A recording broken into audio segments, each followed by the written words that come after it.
Let's start with that. What is the red pill? I consider it content that claims to reveal the truth about women but promotes misogyny and male victimhood. Okay. It's the messages that come out of this podcast. And let's start with what is misogyny? Misogyny is the hatred or dislike of women, the active dislike of women. Plural, women. Yeah, correct. That's not a dating podcast. That's one of the craziest questions I've ever heard. You basically say divorce hurts men, marriage is pointless. I don't know how that's helping your audience. Why is it then? Well, how long have you been doing it? Can we get back to misogynistic podcasts? If it is the case, can we get back to misogynistic podcasts? No, we're not. Case that it is your criticism. Can we get back to misogynistic? If you're going to have criticisms for whatever, I'm going to have criticisms for your podcast. You haven't even listened to it, so it proves that you're not asking these questions. So it doesn't prove anything. It does prove it. What does it prove? That you're not asking these kinds of questions on your first date. So what is that proving outside of that? It proves that these are. All right, guys, buckle up because what you're about to watch is an absolute masterclass in debate. We've got Andrew Wilson going up against this male feminist who thinks she can just walk in here and throw around words like misogyny without actually knowing what they mean. And dude, watch what happens when Andrew starts asking her to define her terms. It gets absolutely hilarious. She comes in hot with this prepared list of criticisms about red pill dating podcasts, talking about Fresh and Fit, whatever podcast, all these guys she's got a problem with. But here's the thing, and you're going to see this play out in real time. She hasn't actually thought through any of her positions, like at all. Andrew just systematically dismantles every single point she tries to make, and by the end of this, she's literally unable to answer basic questions about her own arguments. This is what happens when feelings meet facts. Let's get into it. The only way that message is really disseminated is often through these big content creators. Most of the people come across the red pill from things like Fresh and Fit, Andrew Tate, this channel. That's how that packet is distributed, and there are prescriptive messages. How did they come across it? I don't know. The internet is the internet, the algorithm. Do you think they made it up? Do I think who made it up? That those red pill creators that you're talking about, do you think that they just made all that stuff up? No, I don't. I think there's too many similar messages for it to be made up. Yeah, so there's like sources for this stuff, right? Wherever they're sourcing it from, I'm not sure, but they're disseminating one such source would be a guy, his name is Rollo Tomasi. The godfather of the red pill. He's going to be pissed that I said that because it's like an ongoing meme, but he calls it a praxeology, right? So if it's praxeological from his perspective, he's saying there's no prescriptions here, right? It's not designed around prescriptors. It's designed around descriptors. Mm-hmm. So if you're going to criticize the red pill, you should probably start by criticizing the descriptors. But if you wanted to criticize individual content creators for their prescriptions, I think that's fine, but that's not the red pill. The red pill is a data packet of descriptions which are trying to express and explain interpersonal sexual dynamics between men and women. I think the gentleman you mentioned, most people haven't heard of. I think most people have heard of them. I think most of the people are getting their information from the millions of subscriptions to Fresh and Fit and whatever. And Fresh and Fit, he goes on often. They have a very close Myron relationship. Gaines, I'm sure, is much more popular than him. Yeah, well, the thing is like, maybe, but Myron Gaines is not are you saying he's the red pill? I think he's one of them. Okay, so what is, let's start with that. What is the red pill? I consider it content that claims to reveal the truth about women but promotes misogyny and male victimhood. Okay, so you think that the descriptors do that? I think the content creators that are prescribing what the red pill is. So it's about content creators. Sure. You just think that, so there's just content creators who you disagree with their message. The majority of the red pill content creators, I disagree with their message. Well, well, what's the majority? Like, how many do you think there are? The most popular of the bunch. The ones that have the most viewers, subscribers. Okay, so who are these guys that you're talking about? Fresh and Fit is a big one. Andrew Tate is another one. Okay. And the Whatever Podcast is another one. Fresh, Fit, Tate, and Whatever. So here's an easy one. I guess let's start with Whatever because I'm pretty familiar with the content here. So what is the message that's being put out there? There's a lot of misogynistic messages that come out of this podcast. And let's start with what is misogyny? Misogyny is the hatred or dislike of women, the active dislike of women. Plural, women. Yeah, correct. The entire gender. So not the active dislike of a woman. No, not typically. So it's just women. Yeah. Okay. So misogyny is the active hatred or dislike of women. Yeah. Got it. All right. And fresh and fit is another big No, culprit of that. let's start with whatever. Okay. Yeah. So what is the misogyny or the dislike of women, which is promoted on this channel? It's presented as a dating podcast, but it's really not. The topics that typically come up on Let's this start with podcast. that. What makes it not a dating podcast? I'm about to go into that. Oh, okay. Go ahead. A dating podcast should not discuss whether or not women should be submissive, whether women should vote. On Sunday's show, you ask women how many pumps after they tell you to stop is it grape. That's not a dating podcast. That's one of the craziest questions I've ever heard.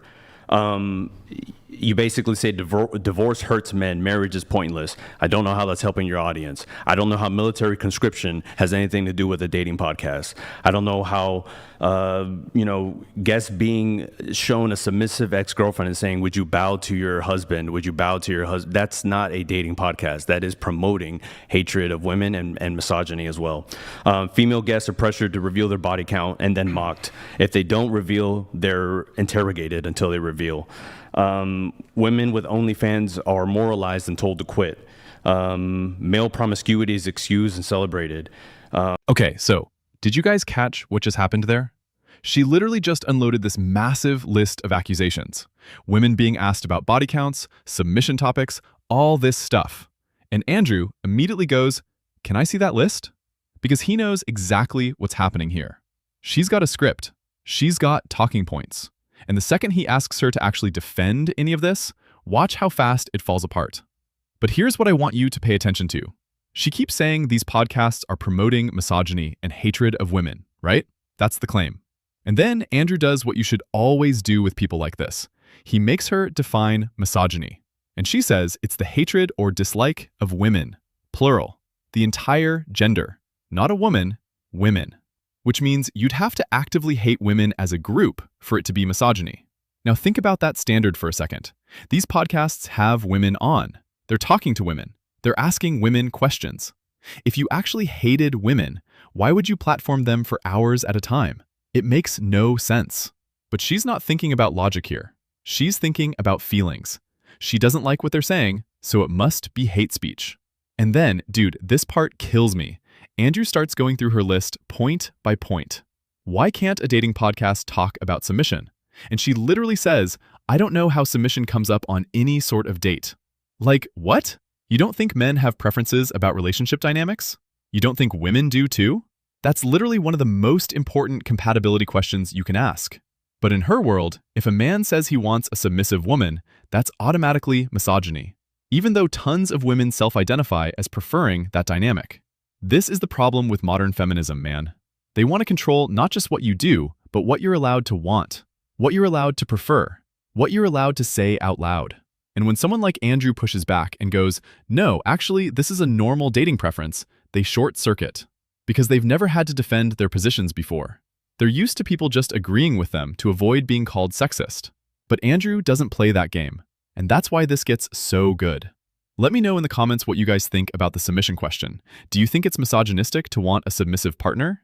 Or is it just a preference?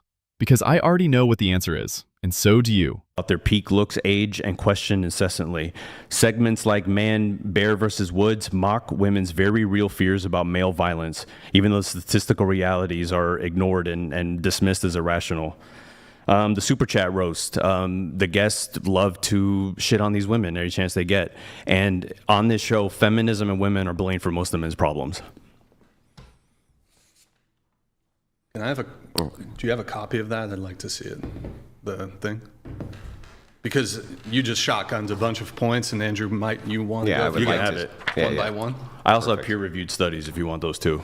Yeah, if you have any, especially if they have a meta-analysis, I'd like to see them. And just to be, before you give your response, Andrew, my understanding here for the debate was primarily going to be about feminism, not specific criticisms of the. Well, I mean, this is, The Yes, prompts but- were about manosphere and red pill. yeah, so this is, I'm actually fine with this, right? So, why it's not really a dating podcast, whether women should be submissive, why, I don't understand. Why would that not be relational to dating? What does submission have to do with dating? Well, because dating is, especially on a dating show, you would be significantly talking about people's preferences when it came to the social experiences they're having with the opposite sex. You're not talking about your preferences. You're talking about their preferences. Because when you talk about submission, you're talking about from your worldview, women should be submissive. Okay, but what from their worldview, that they could also have maybe a counter to that why they shouldn't, or also a lot of them say yes they should. So the idea here for submission, especially, would be I don't see how that's not dating related. I don't know how submission comes up on any sort of date. I don't know if you've ever been on a date in the last 20 years. So, okay, so if I ask you, what type of woman do you want? Mm-hmm. And you go through the traits and you say, I'd also like a submissive woman. Does that make sense to say as a trait? Sure, I don't know many people that would just offer that up as one of the first things they want in a woman, but maybe those are the people you hang out with. Who said it's the first? If I'm asking, what's your dynamic, and one of the answers is a submissive woman. Yeah. That comes up all the time for men in dating. Okay. In your circles, perhaps. I mean, no, just in how many dating podcast sample sizes do you have here? I'm on a dating podcast. I made one. I listen to a lot of your shows. I listen to a lot of everything that's out there. I don't understand. Any of the dating podcasts that come up when you ask men their preference, they've never once says, I would prefer to have a woman who's more submissive. The topic of submission only comes up on Red Pill podcasts. No, it doesn't only come up on Where else does it come up? It's been on Dr. Phil. It's been everywhere. Dr. Phil talks about submission every episode. Every episode? I didn't say every episode. Well, that's what we're talking about here. Is he doing a dating podcast every don't mention Dr. Phil as a dating show then. Don't mention Dr. Phil as a dating show. That's not a dating show. You asked where else it's Dr. mentioned. Phil as a dating show. That is not a dating show. Yeah, so in any case, any of the dating podcasts that I've seen, it's a very common answer to say that they want to name another dating podcast. And here's the other thing to dive into this. Name another dating podcast. Here's the other thing to dive into this. Well, you got to name another dating podcast. Okay, Fresh and Fit happens there all the time. Red Pill content, exactly as I said. Okay, so when you're talking about a dating podcast, what do you mean by that? Something a little less, I don't know, misogynistic, perhaps. What does that mean, though? I've already explained it to you and defined it. If any man has a dating podcast, is it Red Pill or misogynistic? I have a dating podcast, and it's not misogynistic. I see. And let me ask you a question. What kind of questions do you ask on your dating podcast? I ask them, what are their priorities in a man? I asked them, do you have advice for men in dating? How many men have you had on? 0. It's called Women on Men. Oh, I see. So you're a misandrist? Absolutely not. Well, I don't understand. Why don't you want a man's opinion? Because I want to ask women specifically. That has nothing. Misandry involves hate, and I don't hate men. Oh, okay. I got it. So you only have on women. Correct. And you don't ask them, when you ask them about preferences. Yeah. Right? Do they say that they want things like assertive men? No. Do they say that they want less assertive men? I give them a list of 10 traits and say rank these between your top 3 and your bottom 3. Okay, so you're giving them the answers. I'm not giving them the answers. They take a lot of time to think about it. But you just said you gave them 10 traits. Yeah, that's not the answers. Those are options. Yeah, that's answers that are options you can choose from. So multiple choice. That's not answers. Yes, it's answers. Okay, they're answers, Andrew. Yeah, you gave them 10 answers and say, choose from these. And then they sort them. Yeah, but that doesn't mean that's their answers. So you're making them choose from answers that you give them. Okay. So you're literally feeding them their answers, and then they choose them. Yep. And they don't come and say, man, I wish you would have had this on the list. Why is it then? Well, how long have you been doing it? Can we get back to misogynistic podcasts? If it is Yo, YO. This is the moment right here. This is where Andrew just absolutely bodies her entire argument. And I need you to understand why this is so devastating. So she spent the last several minutes calling these Red Pill podcasts misogynistic, right? Her whole thing is they hate women, they're promoting hatred. And then Andrew finds out she has her own dating podcast. And guess what? She only has women on. 0 men. Not a single one. It's called Women on Men. And Andrew immediately goes, oh, so you're a misandrist, which is the male equivalent of misogyny, hatred of men. And she says, absolutely not. I don't hate men. And Andrew's response is perfect. Oh, okay, I got it. So you only have on women. Like, do you see what he just did there? He used her own logic against her. If having only one gender on your show and asking them about the other gender isn't hate, then why are the Red Pill podcasts hateful for doing the exact same thing? But here's where it gets even better. She tries to defend herself by saying, I give them a list of 10 traits and they rank them. And Andrew goes, so you're feeding them the answers. And she's like, no, those are options. Dude. She's literally giving them multiple choice answers and then pretending like she's getting organic responses. That's not a real conversation. That's a survey with a predetermined outcome. Meanwhile, the podcasts she's criticizing are having actual unscripted conversations. where they ask women questions and let them respond however they want. And somehow, that's more misogynistic than her literally controlling the exact parameters of what women are allowed to say on her show. The irony is unbelievable. And then, and this is my favorite part, Andrew tries to critique her podcast, and she goes, "You haven't even watched it, so don't critique it." And he's like, "Okay, pull it up right now. We'll watch it. Put it on 2x speed." And she immediately backpedals and tries to redirect. Because she knows if they actually watch her content, it's going to be exactly what he's saying it is. But think about what she just did. She came on this show to critique podcasts she clearly hasn't fully watched. She's got a list of cherry-picked moments. She's got talking points. But the second Andrew tries to do the same thing to her, suddenly it's off limits. Suddenly, you need to watch every single episode before you can have an opinion. This is the classic double standard, man. The left can critique, cancel, deplatform, call you every name in the book. But the second you turn that same energy on them, they cry foul. They demand fairness. They demand nuance. Well, guess what? You don't get to have it both ways. And look at how Andrew handles it. He doesn't get emotional. He doesn't raise his voice. He just keeps asking questions. What does that prove? Define misogyny. Why is that misogynistic? And she has no answers. Because she never thought she'd have to defend this stuff. She thought she could just throw around accusations and everyone would nod along. But Andrew Wilson doesn't nod along. And that's why people like her can't stand people like him. Because he actually makes them explain their positions. And when they try to explain them, they realize they don't make any sense. Let me know in the comments if you think her podcast sounds misandrist based on that description. Because if we're using her standards, it absolutely does. To misogynistic and if it is the case that it is your criticism. Can we get back to misogynistic? If you're going to have criticisms for whatever, I'm going to have criticisms for your podcast. You haven't even listened to it, so don't talk about it. Do I need to? Pull it up and listen to it. I can listen to it from you. Go ahead, pull it up on YouTube. I can listen to it from you. Go ahead and pull it up on YouTube. You have not watched my podcast, so don't say here. We're not going to critique my podcast. Why not? Because you haven't even watched it. Let's watch it. Go ahead, pull it up. So if we pull up your 45 podcast minutes right now, I can 45 minutes, 45 minutes put on 2x speed, and then we can critique my podcast. But until then, tell me about another non-misogynistic red pill podcast. Well, I don't think any of those are misogynistic podcasts. Yeah, of course not. You got to demonstrate that they actually hate these women. By their actions, by the things, everything that's happening right there. Yeah, so let's go through some more of these. When Myron Gaines has a college table that says women deserve less, you don't think that's a little misogynistic? Is that during his podcast? He is one of the red pill content creators that we're talking about. I had to be a podcast. Dude, I thought I had to be a podcast. Can you now act like it doesn't an adult? have to be a podcast? Can you act like an adult? That is the most childish thing I've ever seen in my whole life. You gave me the criteria. The criteria is the content creators, including Myron Gaines. Yes, I've always said that. So, nothing's changed in my statement. As we're talking about dating podcasts, or the idea of dating, correct? Is it also possible there's just not that many? Yeah, there's not a lot of red pill podcasts. No, just dating podcasts. There's a ton of dating podcasts. Okay, name some. Mine. Name some other ones. There's a guy named Man We're in Trouble. There's Evie Edit. There's Evie Edit's a dating podcast. Yeah, she talks about dating and men and women. Is it a dating podcast though? Yes. So they have. This isn't a dating podcast. So hang on. So they have. This isn't a dating podcast. So on Evie Edit, they have. Every single time they come on, they have multitudes of people on with them, and all they talk about is... I didn't necessarily say they have guests. I'm not talking about the format. I'm saying that's what the content that comes up is men and women, and this is not a dating podcast that we're currently on. So you're just talking about, for you, a dating podcast, just anybody who's talking about dating. This is not a dating podcast that we're currently on. Well, prove it. I just did. How? Let's go through more. You want me to read them? So here, why don't we do the first one? Whether women should be submissive. I don't understand how would that not be? Yeah, actually, how would that not be a decent question to ask for dating? I don't get it. Do you ask that on your first dates? What, if a woman would be submissive? Yeah.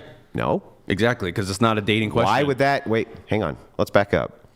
Let's assume for a second that anything that I would ask a woman on the first date isn't something you would ask a woman on the first date. What does that prove? I'm saying the things you guys do. Do you think you're going to look better in 10 years? Do you think you're going to look better in 10 years? Is that something you asked on the date? My question. What's your body count? Do you ask that on the first date? Can you answer my question? Do you ask what's a body count on the first date? Before you start shotgunning. Yeah, you have different questions. Before you start shotgunning questions. You have different questions. I'll never answer one of yours if you never answer one of mine. Go ahead, Andrew. So here we go again. What does it actually prove? What does it prove that if I asked a whole sequence of different questions from you on my first date, what does that prove? that you're not asking these questions on your first Can you date. answer my question? I just did. What does it prove? It proves that you're not asking these questions So on it your doesn't first prove date. anything? It does prove it. What does it prove? That you're not asking these kinds of questions on your first date. So what is that proving outside of that? It proves that these are more misogynistic questions. Hang on, does it also prove that I don't ask any other questions other people would ask that you're not asking here? I have no idea if it proves that Like, or it's not. just so stupid, dude. It proves Yeah, nothing. okay. What does it prove? What do those questions prove? Nothing. They don't prove anything. Okay. All right, so let's talk about what just happened here, because this wasn't even close. Andrew Wilson absolutely demolished this woman from start to finish. And the reason he won so decisively is because he did something most people don't do anymore. He asked her to define her terms and explain her logic. She came in with this list of accusations: misogyny, hatred of women, toxic red pill content. But when Andrew made her define misogyny, her whole argument started falling apart.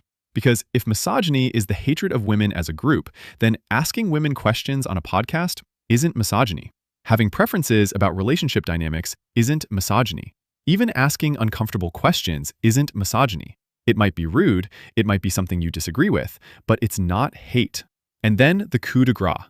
Finding out she runs a dating podcast that only platforms women and literally feeds them pre-selected answers.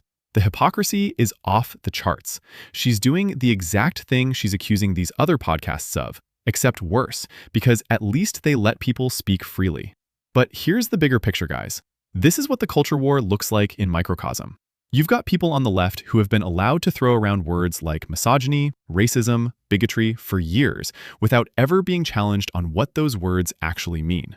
And they've gotten so comfortable doing it that they forget how to actually argue. They forget how to defend their positions because they've never had to. And then someone like Andrew Wilson comes along and just calmly, methodically asks them to explain themselves. And they can't. Because their entire worldview is built on feelings, not facts. It's built on consensus, not truth. And the second you remove that social pressure, the whole thing collapses. That's why people like Andrew are so important right now. Not because he's mean, not because he's hateful, but because he refuses to accept garbage arguments just because they're wrapped in the language of social justice. He makes people think. He makes people defend their positions. And most of the time, they can't. This male feminist walked into this debate thinking she was going to dunk on the red pill community and walk out looking like a champion of women's rights. Instead, she got exposed as someone who hasn't thought through her own beliefs and can't handle basic Socratic questioning. That's the ballgame. If you enjoyed watching Andrew dismantle this argument piece by piece, make sure you hit that like button and subscribe to the channel. We break down debates like this all the time here at MB. Drop your thoughts in the comments. Do you think Andrew went too easy on her? Or was this the perfect amount of pressure? Because from where I'm sitting, this was a masterclass. Stay sharp. I'll see you in the next one.